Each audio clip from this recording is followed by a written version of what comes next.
feedback. What should तो ये participant को करने का जो लक्ष्य है वो ये है कि हम हर एक बैरियर आपका तोड़ पाएं जो आपके अंदर वास करता है। बैरियर किसको कहते हैं? Limitations to. सो जो भी लिमिटेशन आपने अपने मन में रखी है कि नहीं कर सकता, ये शायद मुश्किल है, ये कैसे होगा या वो कैसे होगा, तो इस प्रकार के तमाम सेल्फ डाउट, लिमिटेड थिंकिंग को हम तोड़ पाएं, हटा पाएं, इस वजह से इस वर्कशॉप को डिजाइन किया गया है। And empower each and every one with belief. And आप में से हर एक व्यक्ति को हम एम्पावर कर सकें, पावर दे सकें इस विश्वास के साथ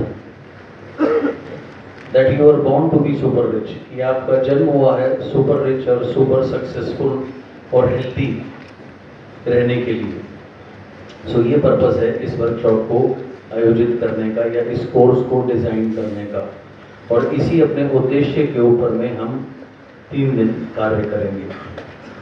अब आता है objective. My intention of this course is, यहाँ पे आपने लिखना है आपकी इंटेंशन। इंटेंशन यानी कि मंशा। आपकी मंशा क्या है इस कोर्स को अटेंड करने की, अर्थात आप क्या चाहते हैं। सो आपकी इंटेंशन, आपकी मंशा इस कोर्स को अटेंड करने की क्या है, आप क्या प्राप्त करना चाहते हैं इस वर्कशॉप से या इस कोर्स से, वो आपने सामने जो जगह है वहाँ पर लिखना है। Whatever comes in your mind, जो भी आपके माइंड में आए वो आपने लिखना है कि आपकी मंशा क्या है इस कोर्स को अटेंड करने की। ये स्ट्रिक्टली जो भी आपके मन में आए उसको लिख दीजिए। जैसे मैंने कहा कि इस वर्कशॉप को डिजाइन किया गया है आपके अंदर की हर एक लिमिटेशन को तोड़कर आपको ट्रांसफॉर्म करने के लिए। इसलिए हम अपने वर्कशॉप्स में कोई समय नहीं रखते सफारी करने का, घूमने का, फिरने का। आप इतने जिस दिन केपेबल हो गए आप जब मर्जी कहीं पे भी घूम सकेंगे। तो आपको घुमाना फिराना, एंटरटेन करना मेरा काम नहीं है। आपको सिखाना, आपको आगे बढ़ाना, आपको बेहतर बनाना, ये हमारा काम है। तो अगर कोई व्यक्ति, नया व्यक्ति ये कह के या ये सोच के आया है कि वो यहाँ एंजॉय करेगा, घूमेगा फिरेगा, तो उसे यहाँ बैठने की ज़रूरत नहीं है। बाहर जाइए, घूमिए फिरिए, जो मर्जी आप कर सकते हैं। लेकिन अगर आप यहाँ बैठे हैं तो आपको एक यहाँ का जो डिसिप्लिनरी करिकुलम है उसी हिसाब से आपने चलना है। तो लिखिए आपकी मंशा क्या है इस कोर्स को अटेंड करने की, आप इससे क्या चाहते हैं। उसका डायरेक्ट रिलेशन है आपकी कंफर्ट जोन से। जितनी आप अपने आप को अनकंफर्टेबल करते हैं उतना ज़्यादा आप लाइफ में ग्रो करते हैं। जब से हमारा जीवन शुरू होता है, बच्चा पैदा होते ही रोता क्यों है? अनकंफर्टेबल होता है। क्योंकि वो एक बहुत ही 8-9 महीने से वो एक कंफर्ट जोन में था अपने माँ के गर्भ में। तो जब वो बाहर आता है तो उसके लिए बड़ा अनकंफर्टेबल हो जाता है, इसलिए वो रोना शुरू करता है। अगर वो अनकंफर्टेबल ना हो, बाहर ना निकले, तो जीवन शुरू ही नहीं हो सकता। उसके बाद में हर चीज उसके लिए अनकंफर्टेबल होती है। शुरू में वो बच्चा अपनी गर्दन भी संभाल नहीं सकता। 4 महीने के आसपास समय लगता है उसको अपनी गर्दन तक संभालने के लिए। तो जब जब वो गर्दन संभालने की कोशिश करता है वो अनकंफर्टेबल होता है, बोल नहीं सकता, भूख लगती है या कोई भी तकलीफ होती है तो रोकर ही जाहिर करता है। उस अनकंफर्टेबल सिचुएशंस को वो पार करता है, तब बोलना सीखता है। चल नहीं सकता, चलने में तकलीफ होती है, अनकंफर्टेबल होता है, लेकिन वो अनकंफर्टेबल चीज़ों को पार करता रहता है और उसकी जीवन में प्रगति होती रहती है। कोई भी बच्चे को जब पहले दिन स्कूल में डाला जाता है तो कोई भी खुशी से स्कूल नहीं जाता। बच्चे का मन नहीं करता स्कूल जाने का, सुबह उठने का, तैयार होने का, नहाने धोने का, क्योंकि उससे पहले उसको एक आदत पड़ चुकी होती है आराम से उठना, आराम से घर में रहना। वो अनकंफर्टेबल होता है तो वो पढ़ता है, सीखता है, उसकी प्रगति होती है। तो हम जीवन में जब जब जब जब जब जब आप अनकंफर्टेबल होंगे तब तब आप ग्रो करेंगे, और अगर कंफर्ट में पड़े रहेंगे तो आप कभी भी ग्रो नहीं कर सकते। और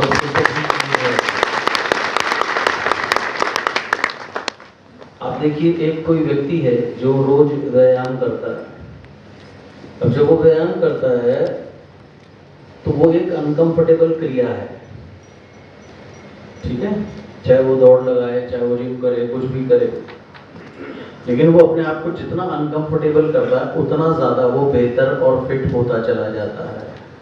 और जो लोग आराम तलबी में रहते हैं, कंफर्ट जोन में रहते हैं, उतना ज़्यादा उनका शरीर खराब होता चला जाता है। तो जीवन में जितना आप अपने आप को अनकंफर्टेबल करेंगे उतना ज़्यादा आप ग्रो करेंगे।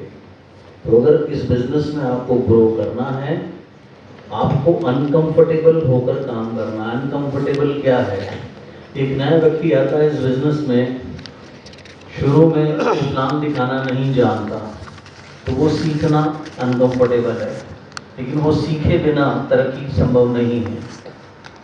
प्रोडक्ट नहीं जानता, प्रोडक्ट सीखना अनकंफर्टेबल है, डेमो करना अनकंफर्टेबल है, शुरू में उसको झिझक महसूस होती है, प्लान नहीं दिखा सकता, वो अनकंफर्टेबल है।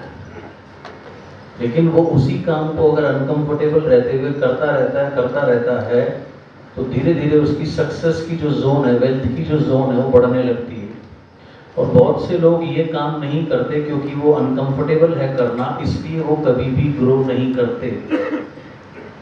ज़्यादातर लोगों का नेटवर्क उनके शहर के अंदर ही होता है या जहाँ वो रहते हैं उसके इर्द गिर्द, क्योंकि बाहर जा कर के काम करना अनकंफर्टेबल है, ट्रैवल करके काम करना अनकंफर्टेबल है।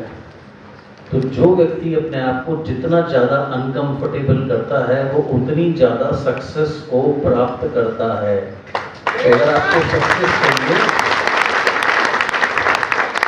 तो अगर आपको सक्सेस चाहिए तो आपको आदत डालनी है अपने आप को अनकंफर्टेबल करने की। आप जितना अपने आप को असहज बनाएंगे उतना ज़्यादा आप सफलता के नज़दीक पहुंचेंगे, और जितना आप अपनी आराम तलबी में काम करेंगे आपकी सक्सेस का जो दायरा है वो उतना ज़्यादा लिमिटेड ही रहने वाला है। 98 में मैं इस इंडस्ट्री में आया था, मुझे 25.5 साल हो गए। तो शुरू में मैं वहाँ सिस्टम ऐसा था जहाँ से मैंने अपना कैरियर शुरू किया, जैसे हमारे यहाँ पे CNT होती है, तो ऐसे 4, 5, 6 लोग मिलके उसको किया करते थे, छोटे छोटे उसके अलग अलग पार्ट्स थे। क्योंकि मैं बहुत रेगुलर था तो एक बार प्रेजेंटर कम थे तो रन डाउन बना रहे थे कि कौन क्या करेगा, तो उन्होंने मुझसे पूछा आप ये पार्ट कर लोगे? एक स्लाइड का पार्ट दिया था, मैंने कहा जी मैं कर लूँगा। जब मैं करने गया सामने 60-70 लोग बैठे हुए थे और AC हॉल था, कंफर्टेबल था सब कुछ, लेकिन क्योंकि मैं पहली बार पब्लिक प्रेजेंटेशन कर रहा था, मेरे लिए बहुत अनकंफर्टेबल था। मेरा दिल बहुत तेज़ी से धड़क रहा था, पसीने आ रहे थे बिना किसी कारण के। तो अनकंफर्टेबल होते हुए मैंने किसी तरीके से प्रेजेंटेशन करी। दूसरे दिन उन्होंने मुझे फिर वो पार्ट दे दिया, दूसरे दिन भी मैं अनकंफर्टेबल था लेकिन पहले दिन से कम था। तीसरे दिन उन्होंने मुझे फिर से वो पार्ट दे दिया, तीसरे दिन भी मैं अनकंफर्टेबल था लेकिन पहले 2 दिन से कम था। तो धीरे धीरे मैं अपने आप को अनकंफर्टेबल करता गया, जिस वजह से सक्सेस मिलती चली गई।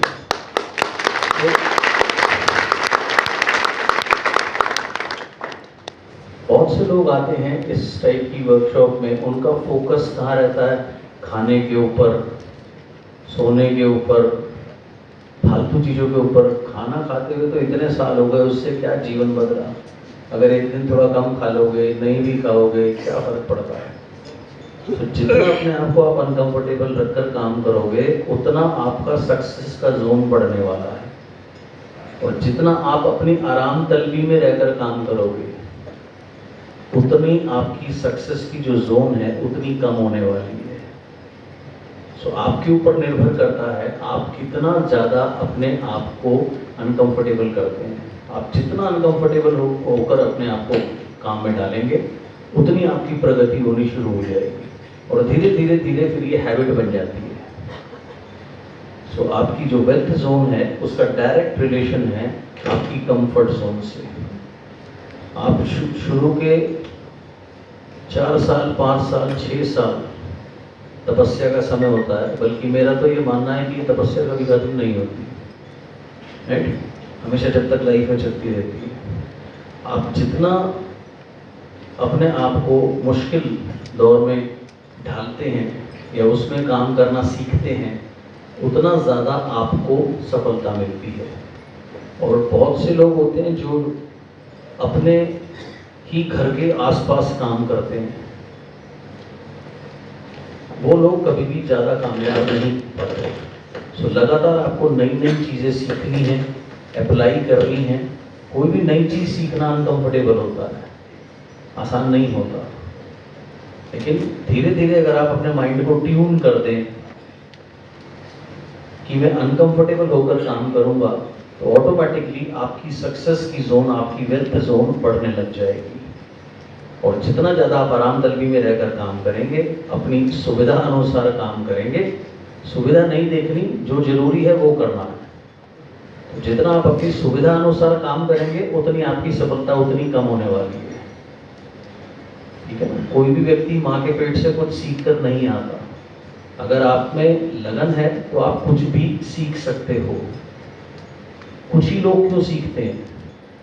क्योंकि उनमें भूख होती है आगे जाने की, वो अपने आप को अनकंफर्टेबल करते हैं और वही सक्सेसफुल होते हैं।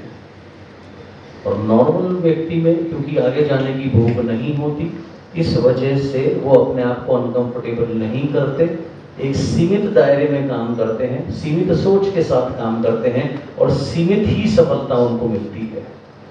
That's it. Money association exercise. Money association exercise क्या है?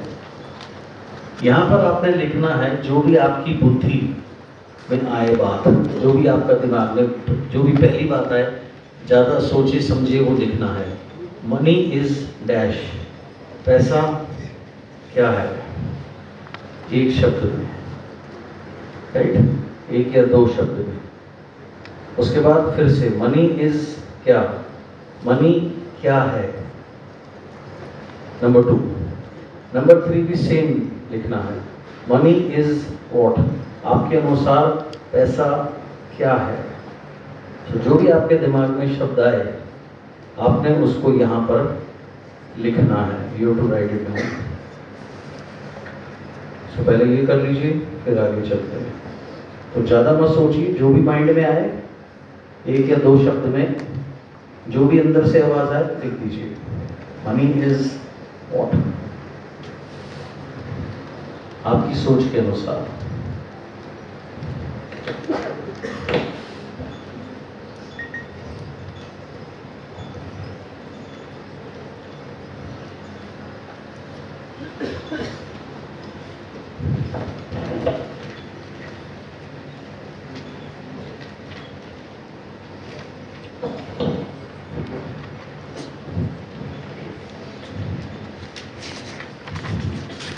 लिख लिया?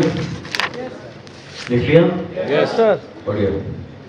उसके बाद आगे चलते हुए वेल्थ इज व्हाट, वेल्थ यानी कि दौलत। दौलत क्या है आपकी नजरों में? जो भी आपके दिमाग में, जहन में जो भी बात आए वो बात आपने लिखनी है। फिर से ये सवाल है, वेल्थ इज व्हाट, दौलत क्या है? आप कुछ भी लिख सकते हैं, आपके जो समझ में आए, जो आपका दिमाग कहे, जो अंदर से आवाज आए। खराब है, अच्छी है, होनी चाहिए, गड़बड़ है, व्हाटएवर।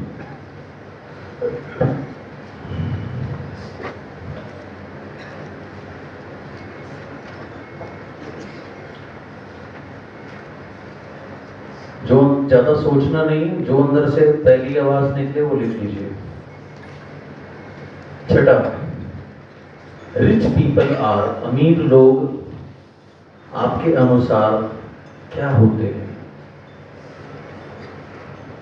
हो सकता है कोई सोचे रिच पीपल आर ग्रीडी, लालची होते हैं। हो सकता है कोई सोचे rich people are very good और अच्छे होते हैं। हो सकता है कोई सोचे रिच पीपल आर एरोगेंट, घमंडी होते हैं। तो जो भी आपके दिमाग में बात आए, मुझे नहीं पता, तो जो भी आपकी सोच आती है, 6-7 पॉइंट, तो यही आपने लिखना है सामने जो जगह है। रिच पीपल आर क्या आपके अनुसार?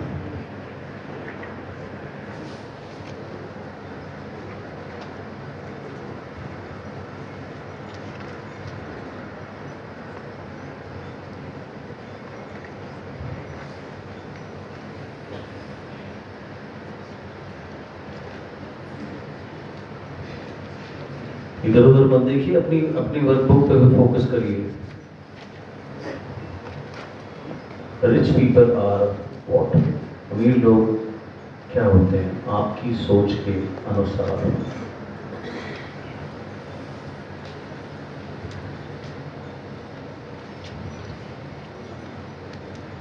लिख लिया?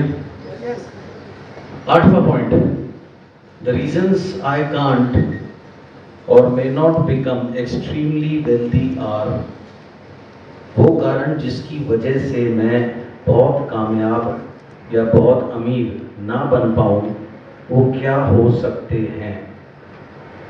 ऐसे क्या कारण हो सकते हैं जो आपको बहुत कामयाब होने से, बहुत रिच होने से रोक दे? और कम से कम 3-4-5 कारण आपने ढूंढने हैं कि ऐसी क्या चीज हो सकती है, ऐसे क्या कारण हो सकते हैं जो आपको बहुत अमीर बनने से, बहुत कामयाब बनने से रोक दे या उसमें रुकावट पैदा कर दें। वो क्या हो सकते हैं?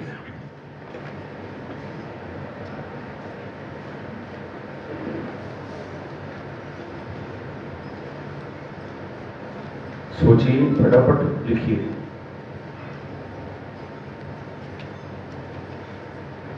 जिस भाषा में कंफर्टेबल है उस भाषा में लिखिए, पर लिखिए। नेपाल वाले नेपाली में लिखना चाहें बिल्कुल लिखिए, पर लिखिए।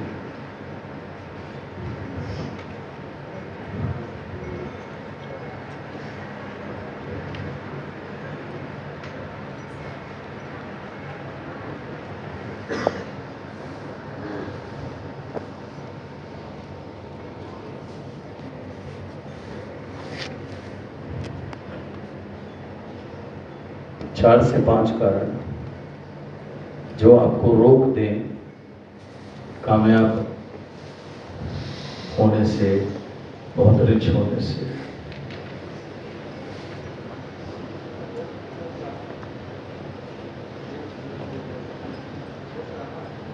रोक रहा है या रोक दे भविष्य में?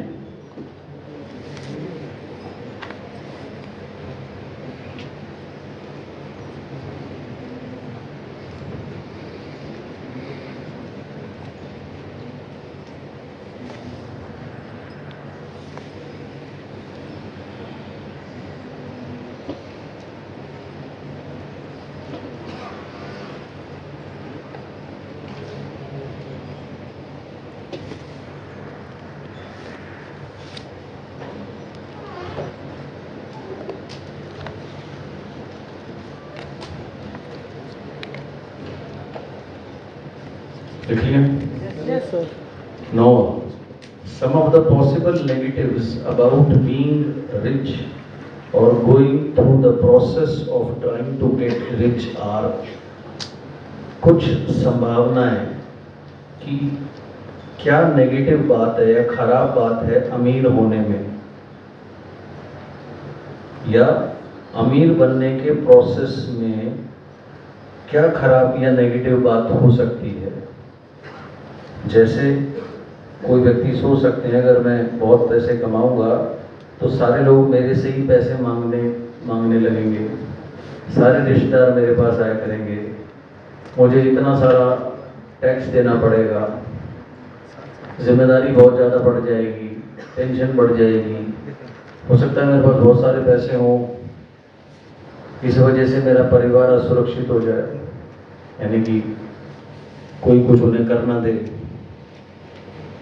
या अमीर बनने के प्रोसेस में क्या नेगेटिव हो सकता है, जैसे कि सारा टाइम मैं पैसे के पीछे भागने में लगा दूं, मुझे कोई समय ना मिले अपने काम के लिए। ये कुछ उदाहरण है जो मैं दे रहा हूं, आपको अपने ढूंढने हैं कारण कि कुछ संभवतः नेगेटिव चीज या नेगेटिव बात क्या है अमीर होने में या अमीर बनने के प्रोसेस में, उस प्रक्रिया में क्या नेगेटिव बात है या क्या खराब बात हो सकती है। और यहाँ भी आपको सोच करके 3 से 5 पॉइंट निकालने हैं। सोचिए अपने दिमाग में जो भी है लिखिए।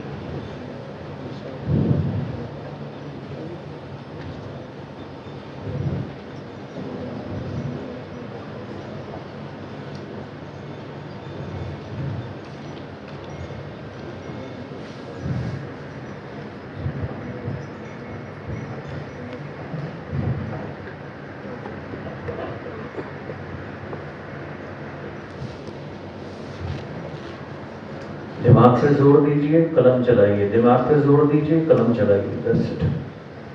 दिमाग चलाइए फिर कलम चलाइए।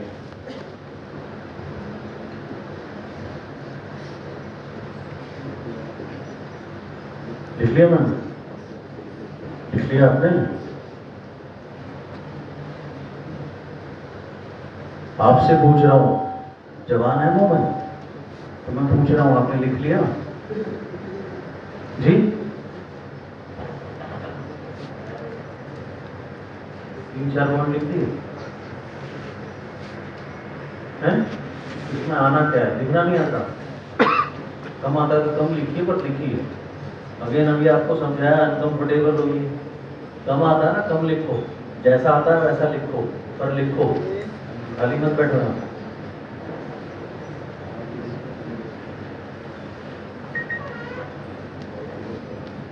ज्यादातर लोगों की समस्या ये है, वो गुरु को सुनते हैं, गुरु की नहीं सुनते हैं। अभी बताया आपको, जितना अनकंफर्टेबल होगे उतना करोगे। लिखना तुम्हारे लिए अनकंफर्टेबल है, तुमने लिखना ही छोड़ दिया।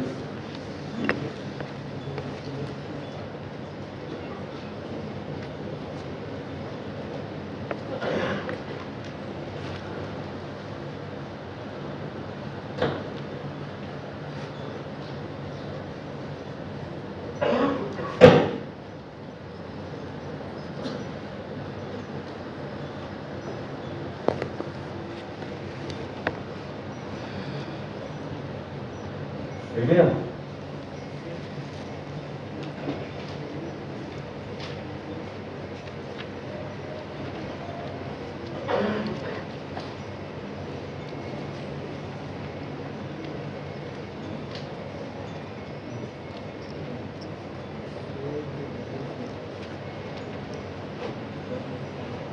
अगला point, my greatest worries and fears regarding money and wealth are, मेरी सबसे ज़्यादा चिंता, सबसे बड़ी चिंता और डर पैसे को लेके, दौलत को लेके है क्या?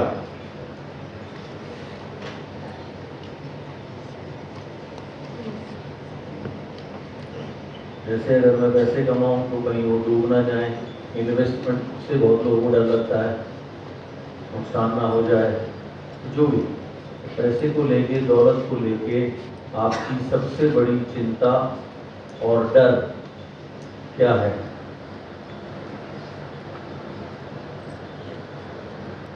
मेरी सबसे बड़ी चिंता या डर पैसे को लेके या दौलत को लेके क्या है? 3-4 पॉइंट जो भी अपने दिमाग पे जोर डालिए, जो आए उसे अपनी वर्कबुक पे उतार दीजिए। मेरी सबसे बड़ी चिंता, डर पैसे को लेके, दौलत को लेके क्या है? That's it. मुझे एक्सप्लेन करो। 11वां, the worst thing about money is, सबसे खराब बात पैसे को लेके या पैसे की क्या है? सबसे खराब बात पैसे को लेके या रिगार्डिंग मनी आपके अनुसार क्या है? जो भी दिमाग में आए, इसमें कुछ सही नहीं है, कुछ गलत नहीं है, ये आपके विचार हैं, ये आपकी सोच है। बहुत से लोगों की मेंटेलिटी होती है कि ऐसे ही सबसे खराब बात ये पैसा आ गया तो मेरा दिमाग खराब हो जाता है। सोच है, हो सकती है किसी की, बहुत लोगों की होती है। पैसा आने के बाद इंसान को नहीं समझता, घमंडी हो जाता है, व्हाटएवर, आई डोंट नो। जो भी आपकी सोच है वो आपने अपनी सोच लिखी है। अगेन इसमें कुछ सही नहीं है, कुछ गलत नहीं है, ये आपकी सोच है, ये आपके विचार हैं। लिख लिया? बढ़िया।